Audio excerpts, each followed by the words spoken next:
Welcome to the F3 podcast. We discuss all things that pertain to faith, family, and finances. And we are your host today. I'm Dr. Lionel M. Blair Sr., and I'm sitting next to a glory, the glorious. She is the wonderful.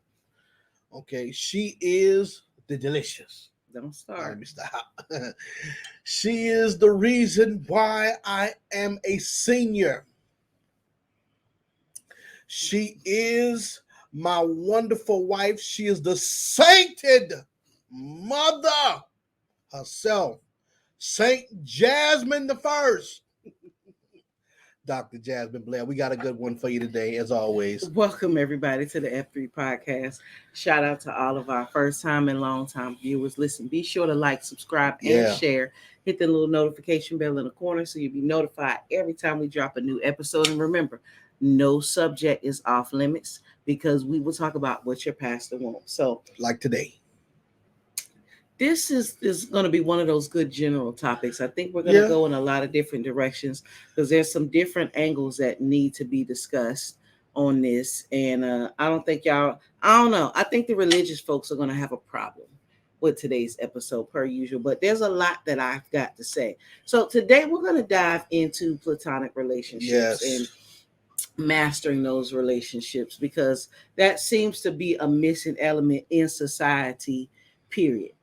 Case in point, I was on social media and you had this lady. I've told this story before. The lady was trying to expose somebody like, hey, if you know him, I think he out here cheating, and come to find out the man was at an event, with one of his friends. Right. That both of their significant others were there in the room. Right. But this was somebody trying to be messy. So we've reached a point in society where anytime you see a man and a woman together, people automatically assume you're cheating. It's People sad. automatically assume, you're being unfaithful or you're two-timing somebody.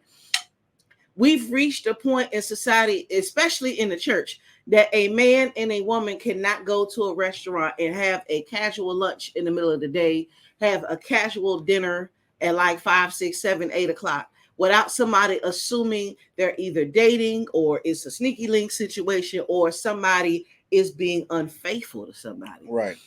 Which brings us back to the issue at hand with platonic relationships. Now, I'm going to let you go on a rant first before I dissect some things here. So go ahead. I'm going to pass it over to you.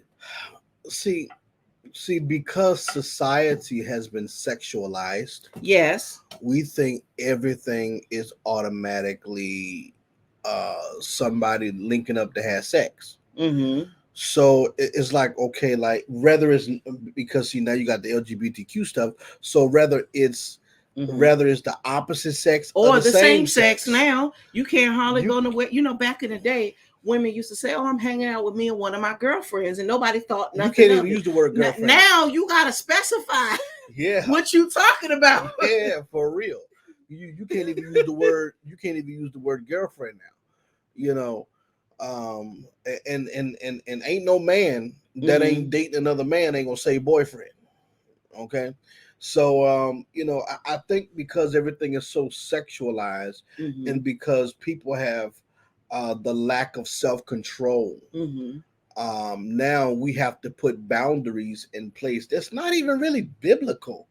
Like it shouldn't even certain boundaries and things shouldn't even really exist, but they exist because of the depravity of man. Yes. Just like a lot of the other things is in the Bible that God had to put restrictions on, not because necessarily it was bad, but because of the depravity of man. So when it comes to platonic relationships, why can't you be genuine friends with someone and that friendship have a certain bond? Now, first of all, let's define platonic first. Right. Let's For the people that cannot use Google because it's a ministry. Google is a ministry. So platonic means of love or friendship, intimate and affectionate, but not sexual. See, we don't know affection and intimacy outside of sex. Now let's pause right there.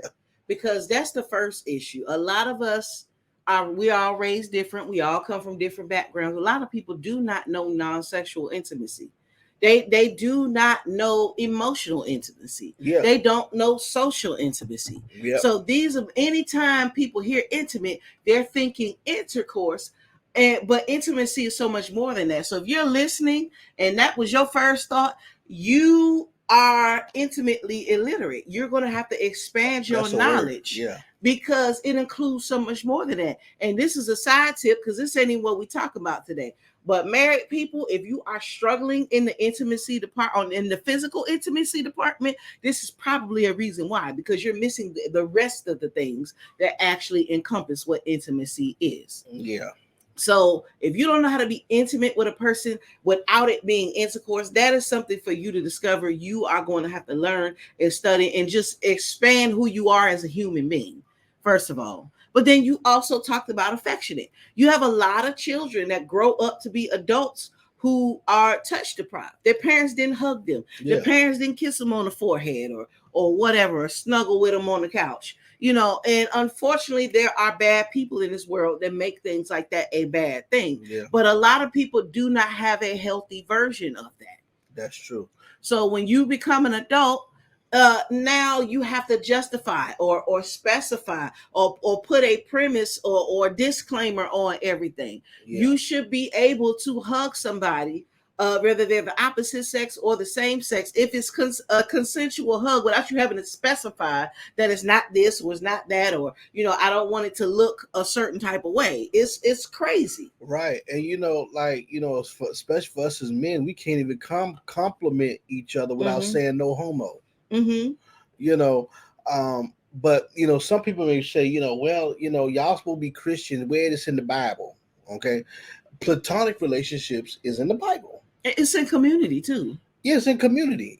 See, people ain't ready for community. I'm gonna get there. I'm gonna let you talk. Yeah. I'm gonna get there. I'm trying to be quiet. But... So you can touch on the community piece. I'm gonna touch on. Go ahead. So, the famous scripture that the LGBTQ community tried to use to try to justify. You had some lit right here. I was trying to get it off. I didn't want you to turn your head. I like when you touch me. So. Go ahead. Go ahead. We married, so I can talk like that up here. Go ahead. But that ain't for them. Go ahead. So we in scripture, you have David and Jonathan, right? People love to say David and Jonathan was gay. And they try to use the scripture that says that David loved Jonathan more than he loved the woman.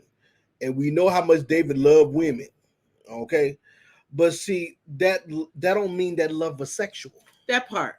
You understand what I'm saying? Go ahead. There's always a person in your life, that you love so much and care deeply for. Okay, at least it should be. Yeah. You understand what I'm saying? That don't mean that you're sleeping with him, and David was vulnerable to Jonathan. You understand what I'm saying? I remember when Jonathan stripped his clothes off and gave them to David. Okay. So it's just one of those things where it's not sexual, but it's deep. But see, we're scared to even care for one another in that regards without it looking a certain type of way to people who don't understand. And the reason why we're in this place that we're in society is because of the depravity of man. So then you have the perversion of it, which is the LGBTQ. Okay. AI plus one. Okay. Or how many alphabetical letters to come up with. So that is a perversion of platonic, okay? Because at the core of it, some of them probably was deprived of male affirmation, male or female affirmation. You understand what I'm saying? You was talking about, showing healthy affection to your children. A lot of them probably was deprived of that growing up, or they was introduced to a perverse version of it. Okay, so this is why things like this have to be taught and introduced or reintroduced again, because what a lot of people are craving, they may not necessarily even they don't know how they don't fully know what they're looking for. Right. So they go on the deep end when really they're missing a platonic sisterhood, a platonic brotherhood. You see what I'm saying? And some of y'all wouldn't get into some of these bad relationships. I was getting ready to go there. You understand what I'm saying? If you had genuine platonic relationships, the Bible also says, "Be godly affectionate one to another." Now, the Bible don't give us parameters or examples of godly affection, because if you're godly and you're affectionate, that should just be automatic, right? So we don't necessarily, but the Bible tells us to be that, but we don't have. Well, I mean, you can use David and Jonathan, and then like you get ready to go into, you can use community as an example too of godly affection. But we're afraid to show affection, period, let alone godly affection, because society says this not appropriate. It looks this way. That don't look right. I probably can't even really, go to store. Well, I mean, I can do what I want, but I probably, in the eyes of people, I probably can't even go to the store with one of my spiritual daughters without them, without looking crazy. Same thing with you with our spiritual sons. Remind me of that time you ran into somebody. I was going to say that. Go we ahead. Went to the store. At the time, we went to the store, and LJ was a baby at the time, so I had LJ with us. And unfortunately, for those of y'all that are of the greater global majority, and you got a little tint, a little melanin going on, a little melanin pop, we understand that when we have babies, a lot of times they look like this for a few months sometimes before they brown out and look like this. Yeah. So at the time, our son still looked like this, even though we both look like this. He looked like this. And so I'm at the store with him, with our spiritual son. He took me to the store trying to get some things, and he looked like this, even though he like this, but he he looked like this. So the person came around the corner, was like this, and you know somebody behind you. And I turned around, saw somebody going around the corner. I said, "Who was that?"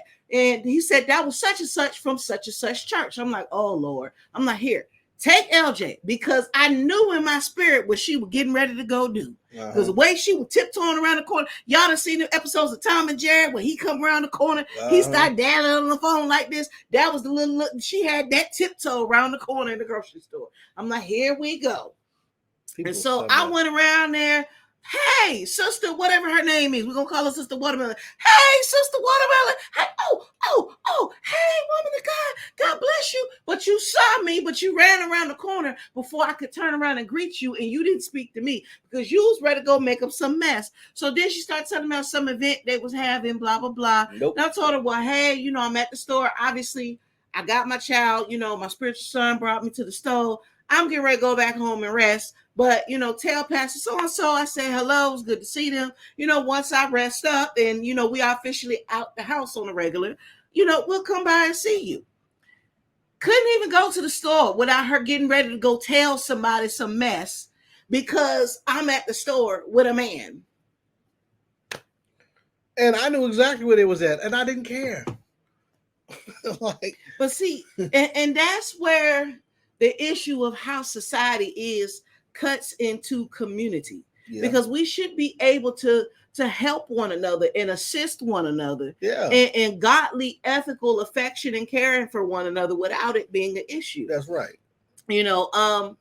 And this was another discussion on social media recently about people's overprotectiveness of who they're in a relationship with, or not having a sense of platonic relationship or community makes life difficult for some people. Yeah. And the lady gave an example. If my friend is getting a ceiling fan installed and my husband is an electrician, why wouldn't I ask my husband if he's willing to go over there and install it for her? Why would we make her pay all these hundreds of dollars to get this done when he can go over there and do it? Right. Because how is this my best friend? And I feel I can't send somebody over there to install. If you was gonna pay a stranger, you could pay him. Right. You see what I'm saying? So it's little things. We don't want to help people out. We don't think, "Oh, well, he can help you," or "We can help you." A lot of things are not of needs in the community of the church go unmet because we don't want to look like something is inappropriate to people that ain't even saved, and it don't matter to them anyway. Right. It absolutely makes no sense at all. None whatsoever. But what you were saying about the relationships, we need to talk about that. Because I've had this conversation with women. So, ladies, I need you to listen up. If you are single, looking to mingle, this portion of the podcast is for you.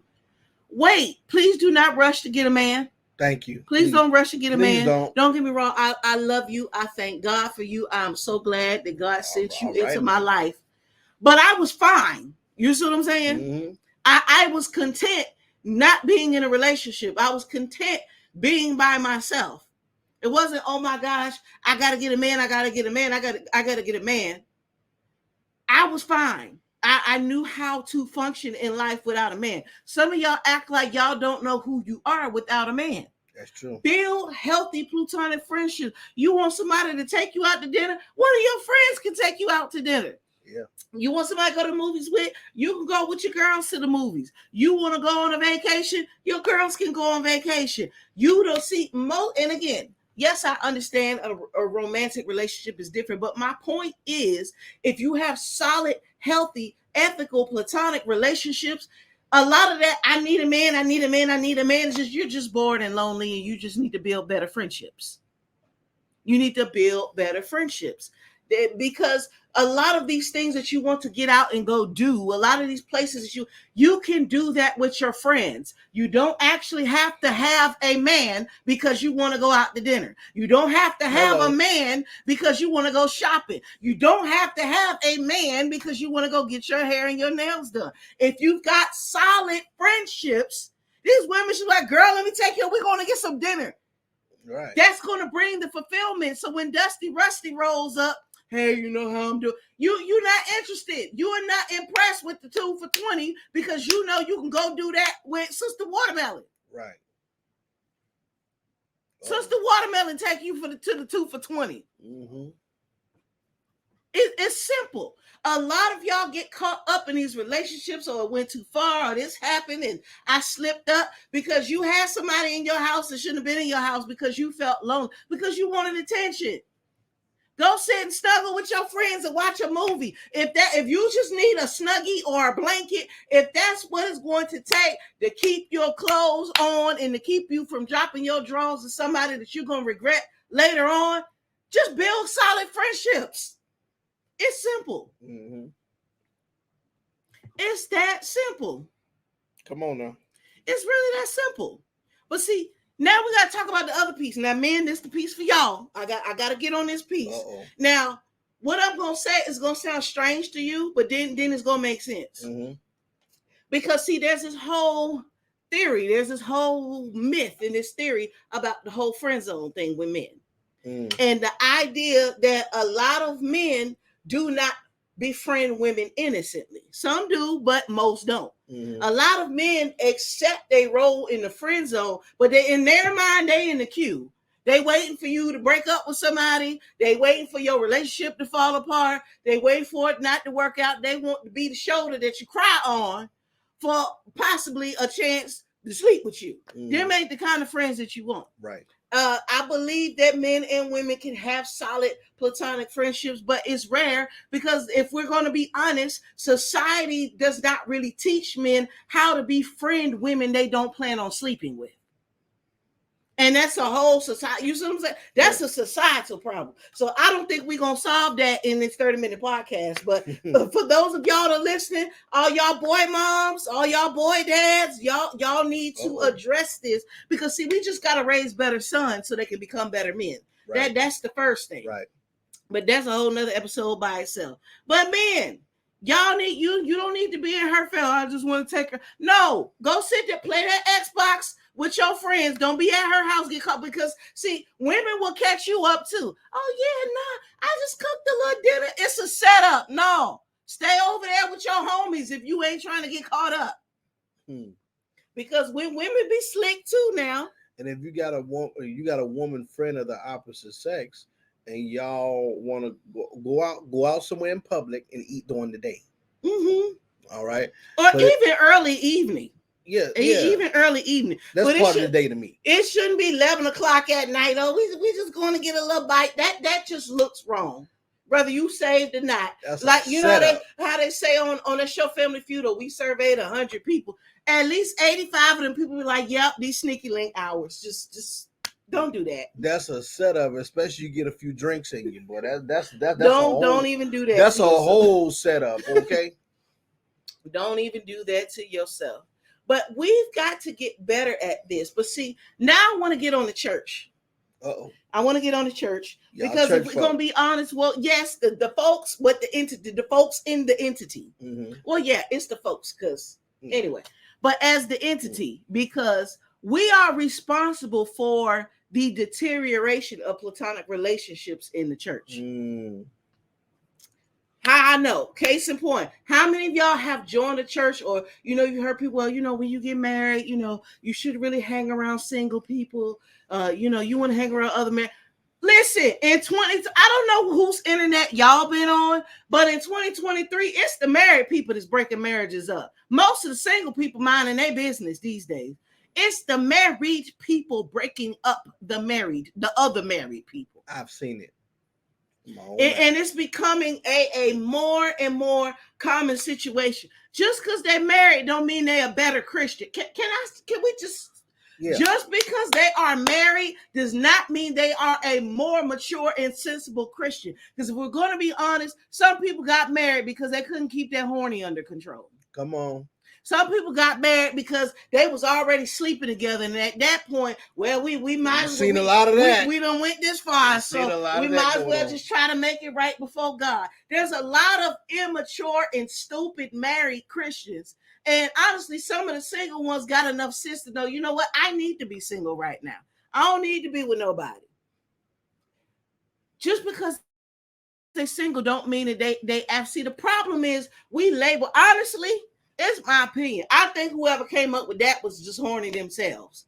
Oh, don't keep no single, because you don't know how to control yourself. Right. Because I've seen more single people respect marriage than most married people. Yeah. A lot of these issues that come up, a lot of these people that get a lot of these inappropriate messages on the internet, they be married people reaching out. Mm-hmm. And people, so it makes no sense. So, but the church is perpetuating, if you want to keep a healthy marriage, keep single people out your life, keep single people out your home, keep single people. Don't be hanging around with single. Why? How can I say I love this person with the love of the Lord? This person is my friend, but now I completely alienate my whole covenant with this person because now I done got married. That is stupid. And honestly, if you really look at it through the psychology of an abuser, it looks like a setup to be manipulated and controlled. Yeah. Because why should you have to cut all these people just because they said? Now, let's be honest, there are different kinds of single. They're single and then they're single. And them two ain't the same thing. Somebody that's single that got some sense. Somebody that's single got a roster. They had a different house every other week, depending on what they got going on. We can't put all of the single and the single people in the same category. Right. Because just like you got married people and then you got married people. They're not the same.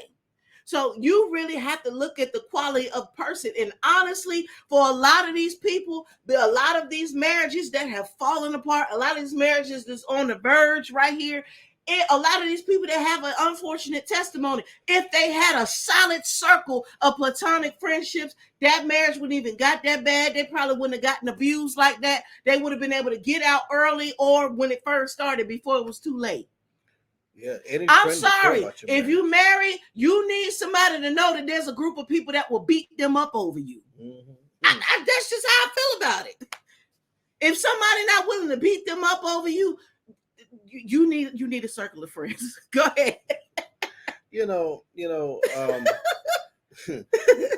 Nah, but what you're saying is real though. We know single people. We got single friends and colleagues. Yes, great people. And they and some talk to her more than me, and vice versa. But they respect our union and our marriage. Tell them I say hey. Yeah, you see what I'm saying? And they get a chance to talk when they get a chance to talk. We all sit down and go out to eat or something. Yeah. Or we go out of town and go see them or something like that. So, matured people who are maturely single or singly mature.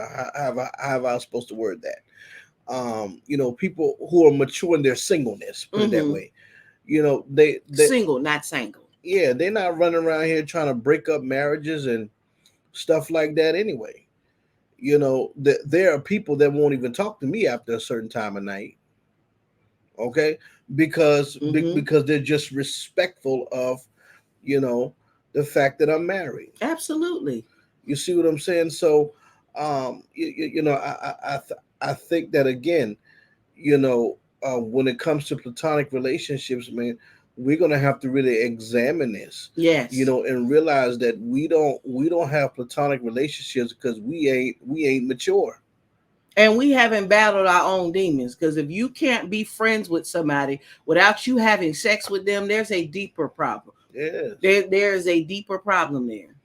If every time you befriend somebody of the opposite sex, you have to take your clothes off, there's a deeper problem there. And it's going to take some prayer, some counseling, some therapy to really get to the root of what that is. And you really are going to have to relearn how to be in relationship with people, period. for real. Any closing remarks you got? I'm just saying, like it's sad that we have to revisit this subject, Mm-hmm. you know, and this is why, you know, you have professional huggers now. These people making six-figure Six paychecks, figures hugging people. just for hugging people And for they about got a 30 whole minutes to an hour. contract. Like, look, ain't nothing sexual about this. Ain't nothing funny. This is just purely platonic. If it's unprofessional, you got to go. People making hundreds of the $200,000, $300,000, $400,000 a year, Yeah, hugging people, yeah, holding being a people, cuddler, cuddling people, and watching a movie. cuddling people and listening to Man, them talk, listen. cuddling people and talking to them. You know, these people be lonely. They be void of love, void of affection, void of. It's a sad world we live in when cuddling becomes a profession. Just holding somebody, That's so sad. giving them a hug becomes an occupation or a ministry for some folk. Mm, It's crazy, you know. But it goes to show how far away from love we are backslidden, absolutely. and it also reveals how immature and how perverse this generation and really this world really is. Yeah, we got some work to do. We got to clean this up. We got to get people back to having ethical, healthy, platonic relationships without people always on the internet swearing somebody cheating or got a sneaky link. Just because ain't nobody take you to 2 for 20, don't mean you got to go around and get rid of somebody else. Right. But listen, tell us down in the comments what you think. We definitely want to hear from you guys. Thank you for joining us on this episode of the F3 podcast. And until next time, goodbye.